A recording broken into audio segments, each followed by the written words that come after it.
I'm going to talk to you about some browser APIs, and my talk is called I Didn't Know the Browser Could Do That. Are there some web developers in this room? I know that we're at a mobile conference, but if you, okay, the other developers, I'll try to convince you that the web is also a very cool place to be, and that you can also do some cool stuff on it. I started playing around with some browser APIs some time ago because I was interested in using the microphone and the audio of the microphone and doing stuff. And while doing that, I discovered that there's so many cool and interesting APIs in the web that I didn't know about, and not everybody knows about, so I started playing around with them, and then this presentation as a result of that. Let me quickly introduce myself. My name is Bellen. I'm from Belgium. I work at a software company called Made with Love. So I work at Made with Love. I am also the organizer of Frontiers, which is just a bunch of frontenders in Belgium coming together once a month or once every 3 months and talking about stuff. You can find me online as Sambiego on Twitter, GitHub, whatever. I like cats. I like cats. I really like cats, and this is my cat. And throughout this presentation, you will see some illustrations of my cat, or my cat trying to tell you some things about the web. At least that's the point.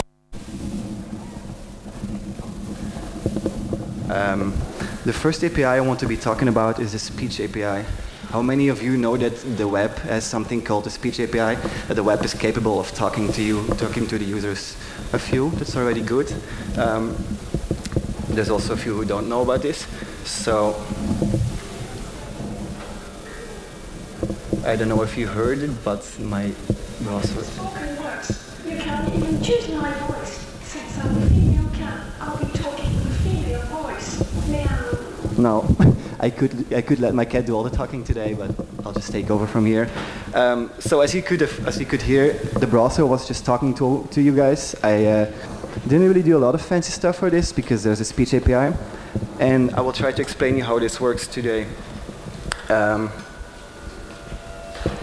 The first thing you need to work with the speech API is a speech synthesizer. This exists on the navigator or on the window object, so I'll just cache it in Syn because I'm lazy and I like to type less letters. Syn is less than window.speech synthesis. The second thing we need is a speech synthesis utterance, which is nothing more than just an object which contains the thing you want to say and some characteristics about the thing you want to say. Once you have those, you just use your synthesizer to speak, and you just supply this utterance, and it will talk to you. Hi, everybody.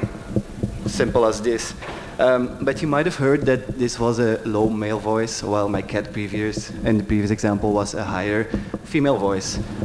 So I said to you that the speech utterance is not only the text you want the browser to speak or to tell, but it also contains some characteristics like the pitch of your voice or the speed or the gender of the voice.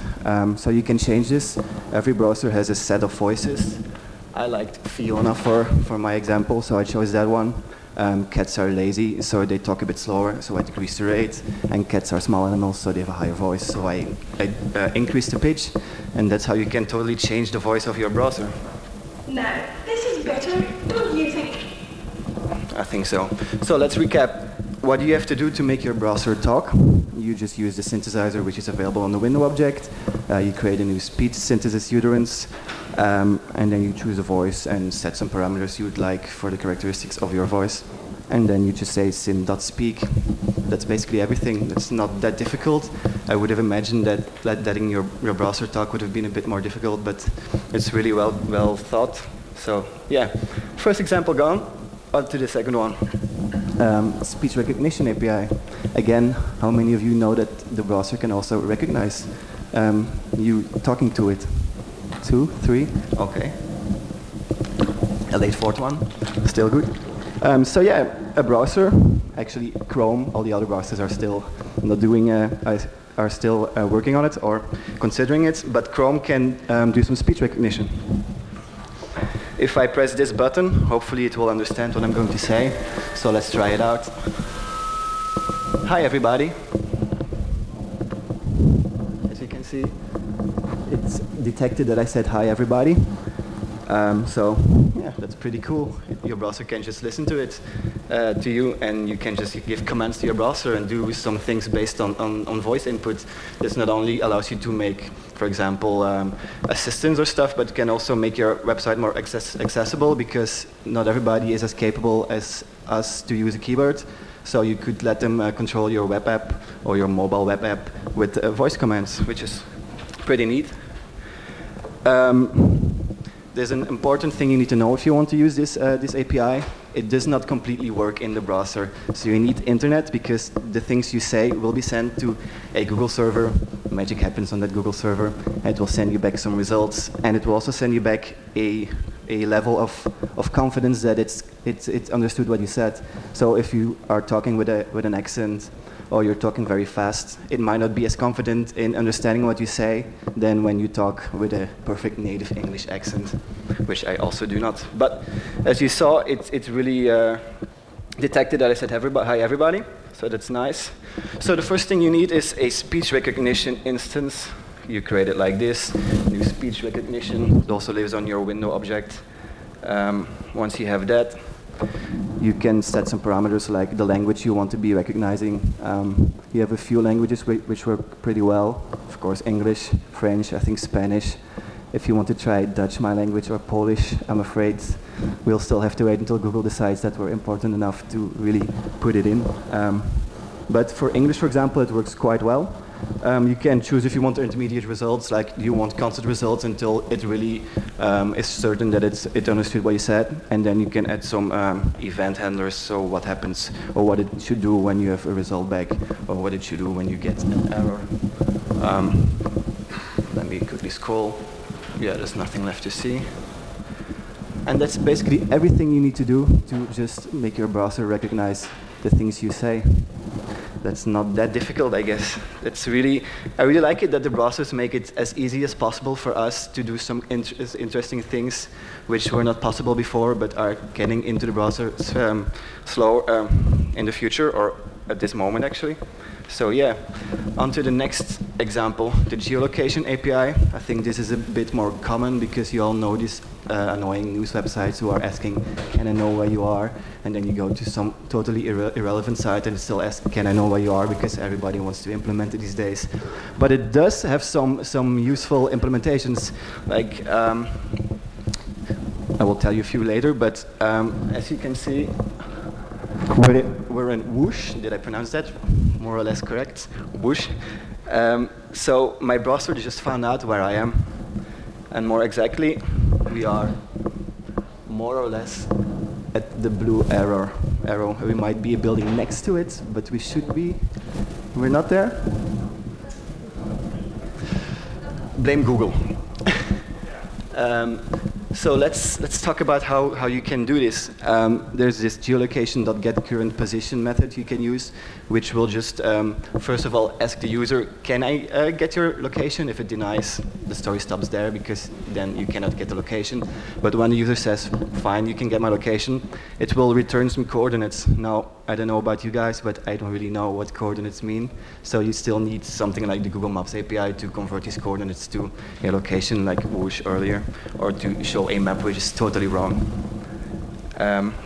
So yeah, you do navigator.getGeolocation.getCurrentPosition, and it just returns some coordinates like longitude and latitude. Then you can use the Google API, Google Maps API. You don't really have to know how this works because it's in the documentation. But with these coordinates, you can really just get a more precise location, like a city or a street name or a country or whatever you're interested in. So yeah. And then you can also use a Google Maps to make a map. And it looks like my cat found out that we can send notifications also in a browser, which is something that's also newish. So yeah, there's this thing called the Notification API, which allows you to send notifications from the front end of your website or web app to the user. it works pretty easy.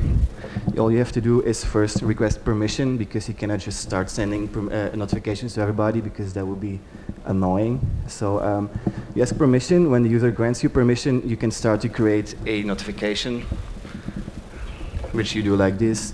You create a new notification instance and then add some text you want it to have, like a title or a body text or an icon. You have a few other parameters, but these are the most important ones. By doing this, you will just create a notification. Now, this happens on the front end. There's nothing really behind it except your browser creating this notification. And the cool thing about it, it really just integrates with your operating system. So it's in my notifications tray.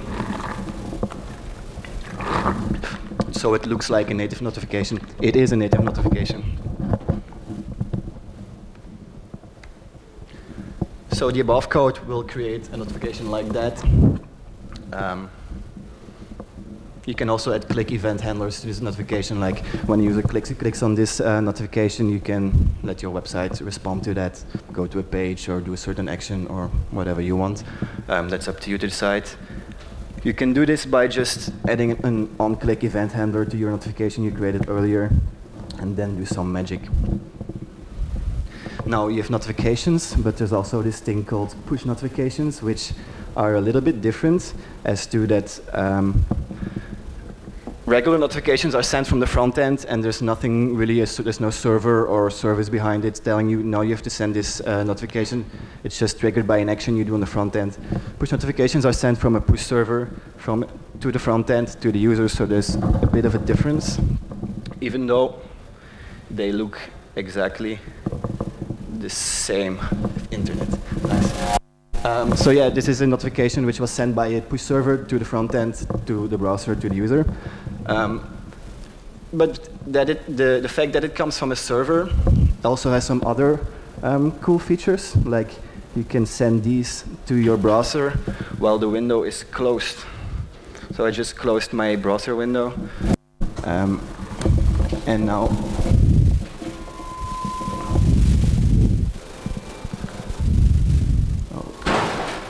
let's send a push notification. We just got a notification on the top in my browser. You can see that it's from my local host because I'm presenting on local host, while my browser is not open. So the user doesn't have to be on your website or doesn't even have to have the Chrome open for this notification to arrive, which is pretty cool.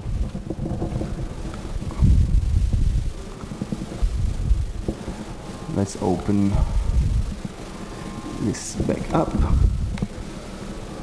To receive or to listen for push notifications, we need a service worker. Has anybody already heard or tried service workers on the web? It's one of the newer things. You have tried everything I'm going to talk about, I think. All right.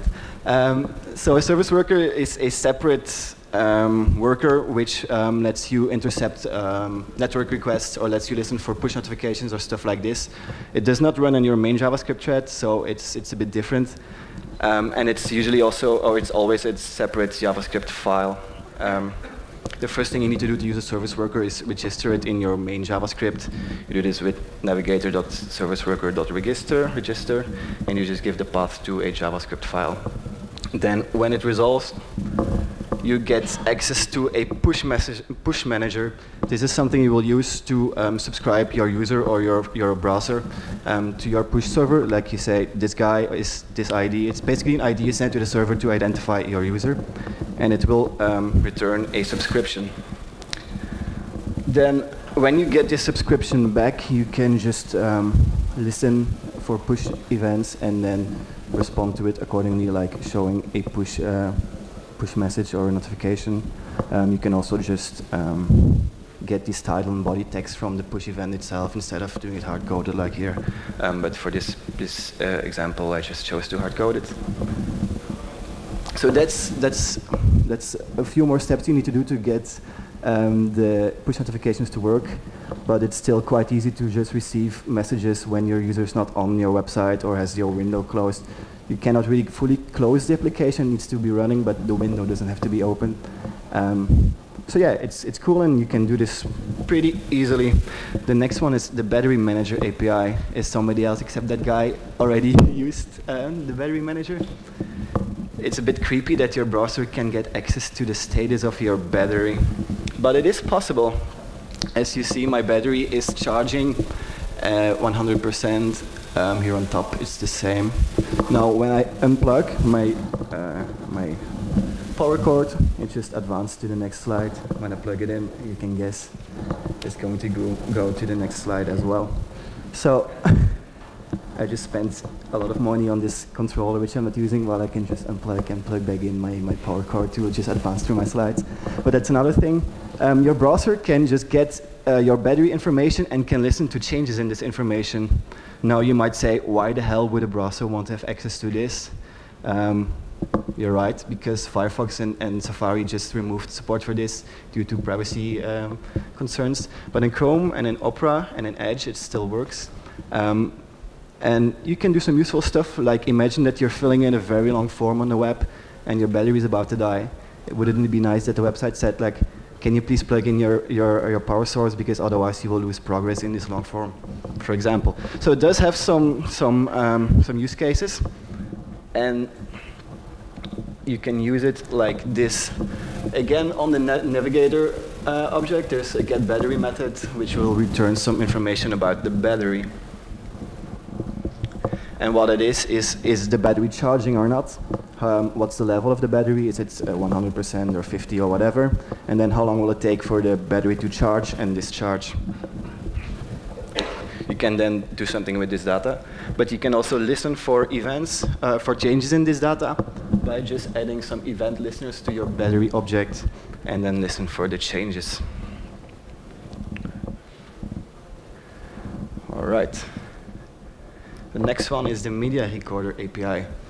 You don't really need to do a lot of special things anymore to just record some audio or video. You can just use some browser API and some JavaScript to do this.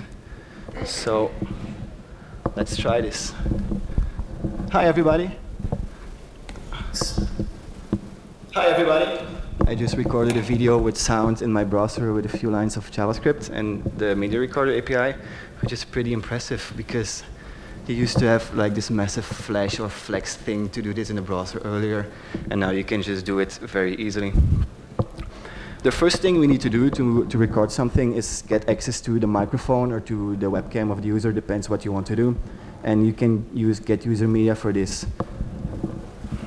It's again on the navigator, navigator.mediadevices.getusermedia. It used to be navigator.getusermedia, that's been deprecated, and it's now under media devices, and you say, I want video or I want audio, and then in the end, when it's going to ask the user for permission, most of these APIs are going to ask the user for permission first, because it would be annoying if you would just randomly turn on your webcam or microphone. So when you have the permission, it will resolve into a stream, and you can do stuff with this stream. So the first thing you want to do is preview your video, like you want to see what you're recording. So you create a video HTML5 element and set a source object of that to your stream. And then we wanted to record it, so you create a new media recorder instance, and you just pass along the stream. And that's the most magic part of recording stuff in your browser. You can then add some event listeners for when there's data available and when the video stops recording, and then you say, start recording. That's basically how it is. So every time there's data available, you will, for example, push it into an array, and then when you stop recording, you will do something with all this data, all these chunks in this array. In this example, you will just make a new blob out of all the chunks in your array, and then make a big base64 string URL from it, and then give that base64 URL to a video element to just replay your video. It's a bit of a hacky way, but it's still an easy way to get your recording. So the next one is web audio.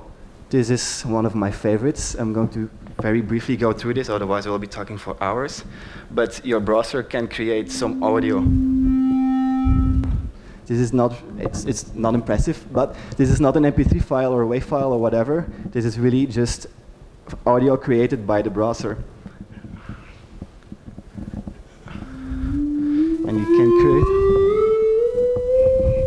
can create these very cool scales and stuff like this. But the fact that your browser can create sounds is really cool and really useful. For example, when you want to do a notification, but also when you're creating games in the browser. So you can just create game audio on the fly. You don't really have to load heavy music files. You can just say, browser, create me a sound. And how you do that is, first of all, you will need to create a new AudioContext instance. And using this, you can do a lot of things. And one of them is create an oscillator. Now, an oscillator is just an audio node that is going to create a fixed tone. So once you create that oscillator, you can just set the frequency. The lower the frequency, the lower the sound, the higher the sound. And you can say which type of oscillator it should be, a sine wave, or a triangle wave, or a square wave, or sawtooth wave, doesn't matter. They all sound a bit different. We're not going to go too deep into this, but you can basically configure this oscillator, and then you just say oscillator start, and it will start creating this sound. Now, just starting this oscillator is not enough, because you need to connect this oscillator to your speakers, so to the output of your audio context. And you do this by doing oscillator.connect, and you pass along the destination of your audio context, and then you will be able to hear the audio your browser just created. If you want to talk about web audio more, come find me later, because we can be best friends then. But yeah. Oh yeah, it's good to know that the audio context has a separate clock. It runs on a separate thread, and it has a separate clock. If you want to really compose music, you should use the clock of the audio context and not your event loop or your regular main JavaScript thread, because, yeah, that's always going to be a bit slower when you have a lot of things going on, some asynchronous events or requests coming in and stuff like this. So always use the clock of your audio context. To put it all together, you create this audio context, create an oscillator, say which frequency. This is a C, I think, and then the wave, and you start it and connect it all together. It's also, again, not a lot of code to make some noise in your browser. Next one, your browser can make your device vibrate. It's true. Now, my laptop does not vibrate because it doesn't have a vibration motor, but when you have a phone, an Android phone or an iPhone, doesn't matter, your browser can make that device vibrate. I cannot preview this because this does not vibrate, but you guys can go to this URL later. I will tweet about it as well, and your phone should start vibrating. How you do this is, you use a navigator, there's a method called vibrate, and you pass along how long it should vibrate, 400 milliseconds. Now, sometimes you also want to vibrate a certain pattern or a certain way than just a fixed vibration. So you can pass along an array of values, which is 400 milliseconds of vibrating, 200 of nothing, 400 of vibrating.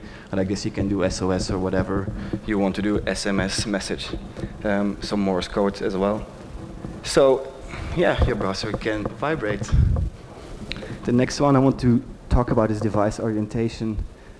I am going quickly. I have no idea what time it is actually, but we still have a bit of time. Your browser can be aware of the way you hold your device.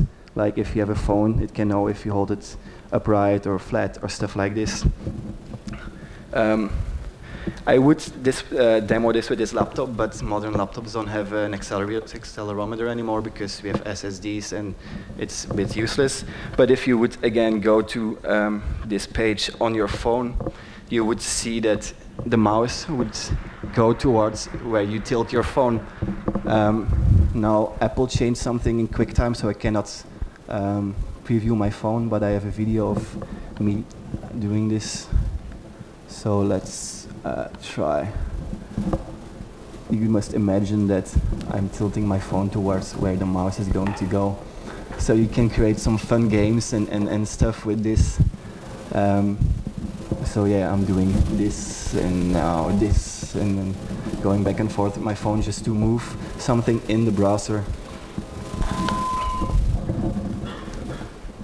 And this is URL, but you can play with that later if you want to. The way you can listen to changes in this orientation of your phone is by listening for device orientation events. You just add an event listener to your window. You listen for device orientation events, and it's going to give you some information like alpha and gamma and stuff like this. Now, I have no idea what this means, but if you play around with them, you'll notice that if you tilt your phone a certain way, your alpha will change or your gamma will change and stuff like this. Like I say, alpha, beta, gamma, those are the values. It's pretty well supported in browsers.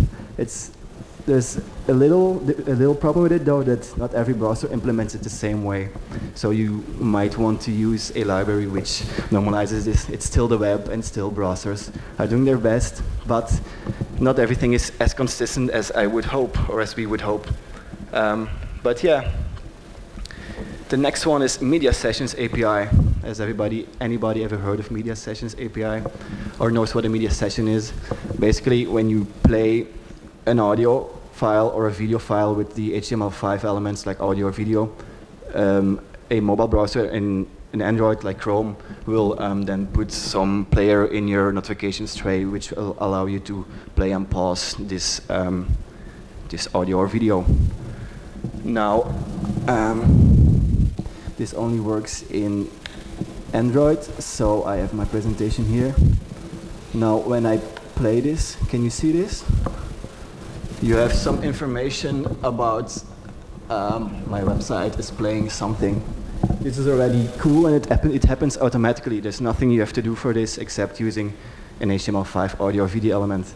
Now, it would be nicer if we could just add some more information to this, like it's this track, it's this artist, it's this album, and maybe even like the album art. So that's possible with the Media Sessions API. I have another sound file, which you don't hear, but that's not important. And now you can see that there's some information like the title of the song or the artist or stuff like this. And it also added a few more buttons like the next one or the previous one or seek into your song. So you can really customize this player with just a bit of JavaScript.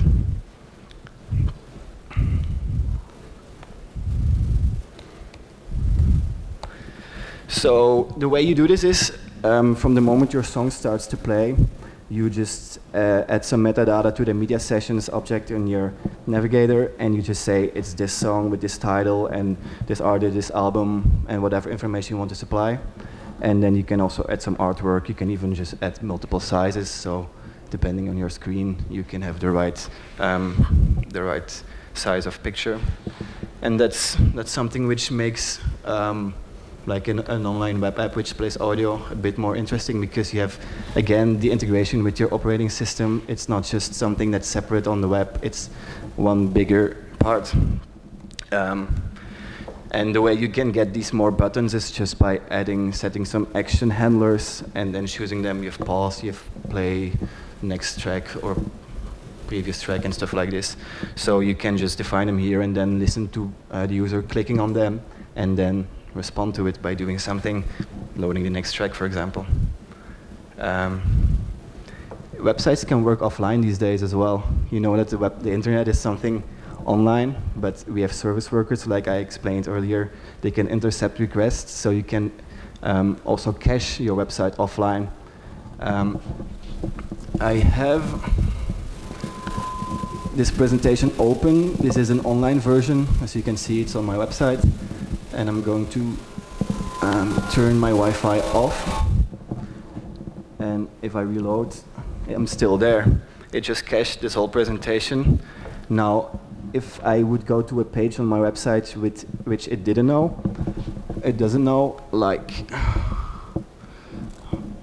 oh, that's my slash. You can still show a message like, it looks like you're offline, and warn the user that you're offline. So this is something really nice. You can really just tell your user, I'm offline and I didn't cache the content you are trying to reach. So please connect to the internet before you're going to be able to continue. I'm not going to show you the code how to do this because it's a bit longer and it will get a bit boring, but you can use service workers to intercept every request that happens and then cache the stuff you want, or just show the stuff cached instead of the stuff the files or which come from online. So what else is there in the browser? A lot of things. You also have a payments API, which allows you to just seamlessly integrate payment flows with your phone, like on Android or on iOS or on your desktop as well. You have the share API. You just have the native share tray, which on your phone you can pop up to share with a different app or go to Facebook to share a different page. So you can just use the native share tray or whatever it's called on the web. You have the web Bluetooth API. You can connect to Bluetooth devices just using some JavaScript and the web Bluetooth API. And recently, Chrome also implemented this. It's it's the next step in connecting everything together with the web USB API. So now you can just talk to physical USB devices by using just a website, which I didn't even know that was going to be possible until suddenly it was implemented in Chrome. So what else is coming? I have no idea. It's changing so fast that I cannot tell you in a half a year or in a few months we will have this API or possibility to do this. But the web is changing so fast that we should be prepared to just do anything we want with the web.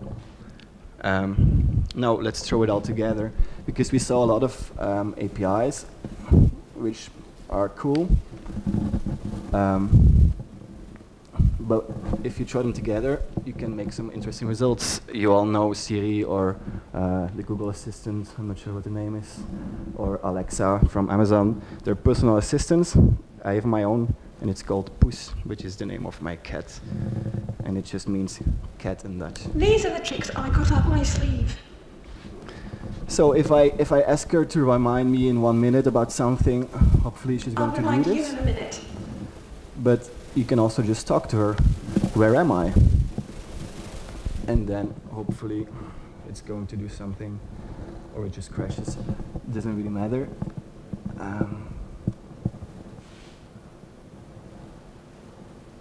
Something went wrong, but that's okay. These are the tricks I got up my sleeve.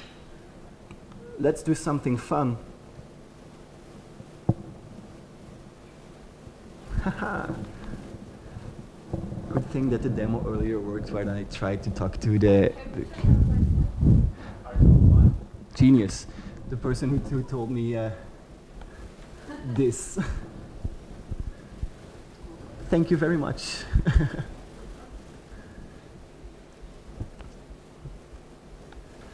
Like I told you earlier that you need some internet connection to use the web speech recognition API, because it's going to be sent to a Google server. Now where is my phone?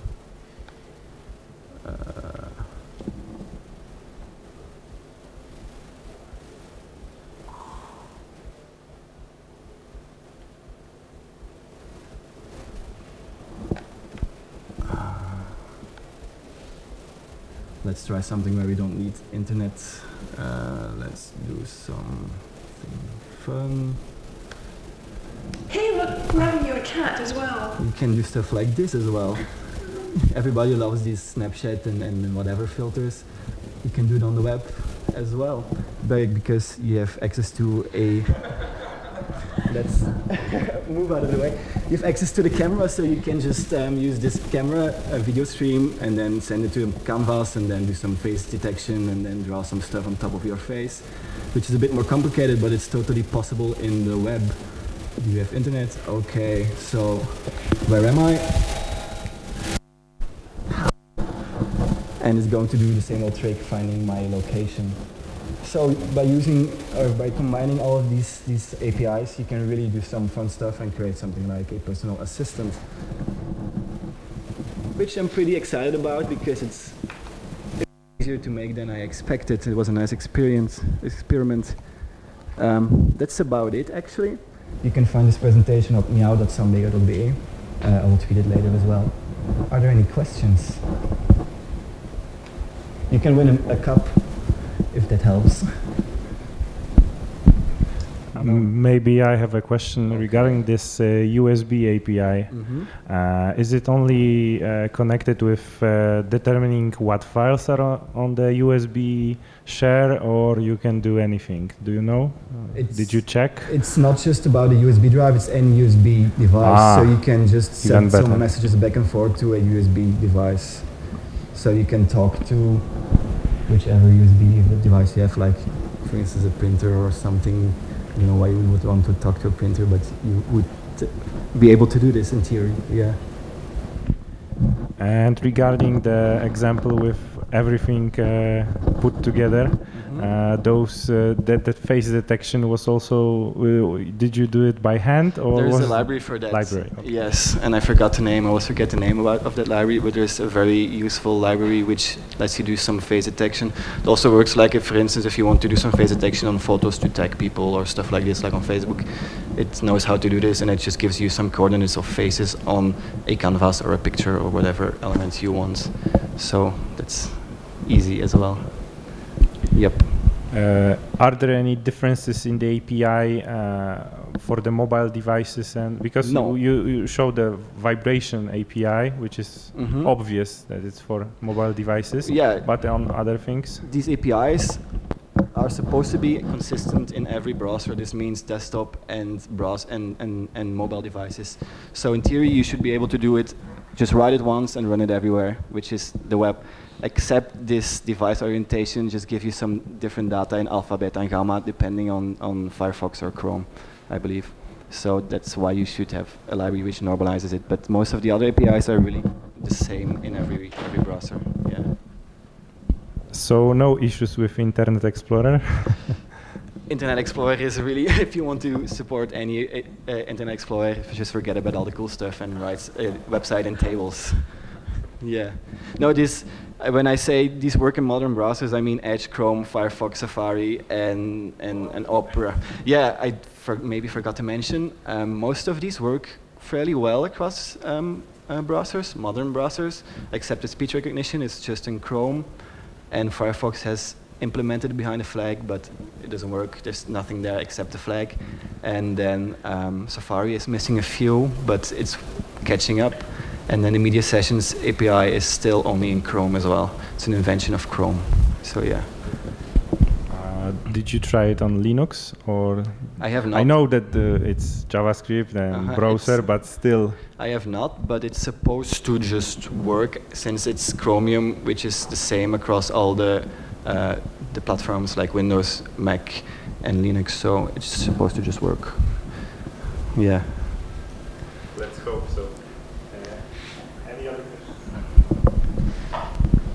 Hi.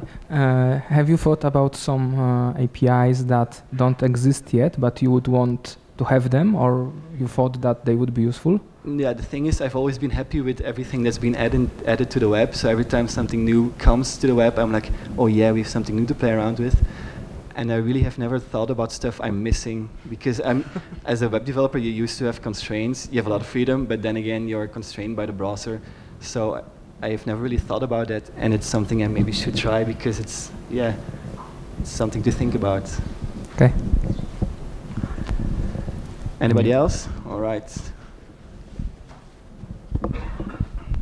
Hi, I'm wondering if these kind of features you just talked about are used more for accessibility. So it just supports people with disabilities, or it's more like assistant for like everybody? You can use them in any way possible. A lot of them you can use to make your website or web app more accessible, like speech recognition, or create a small screen reader with the speech API or stuff like this. And does it overlap with Siri, for example, on macOS, or is just like its implementation? No, that's completely separate, because Siri is really macOS, and this speech recognition, for example, is really a Google implementation at the moment. So as far as Safari is concerned, it will... Safari does not know how to do this yet. Okay. Only Chrome at the moment. Okay, yeah. so if I'm using macOS and I want to have this kind of speech recognition, I need to use Chrome? Yes. And Siri if I want to do system stuff? Yeah. Okay, thank you. Exactly. Anyone else? Okay, so... Oh yeah. What is your favorite browser? My favorite browser? That's a very tricky one. I'm using Chrome for this presentation since it has the most of these APIs implemented. But recently, Firefox announced their version 57, which is already the developer edition already uses it, and I've been using this for a month now, and it's really, really good. So if you're not a fan of giving all your data to Google, the newer Firefox is also a very solid browser. Yeah. I'm not going to talk about Internet Explorer or Edge, even though Edge is also not bad. But I work on Mac, so I cannot use it. Yeah. Okay, I think that's it. So let's thank Sam for this presentation.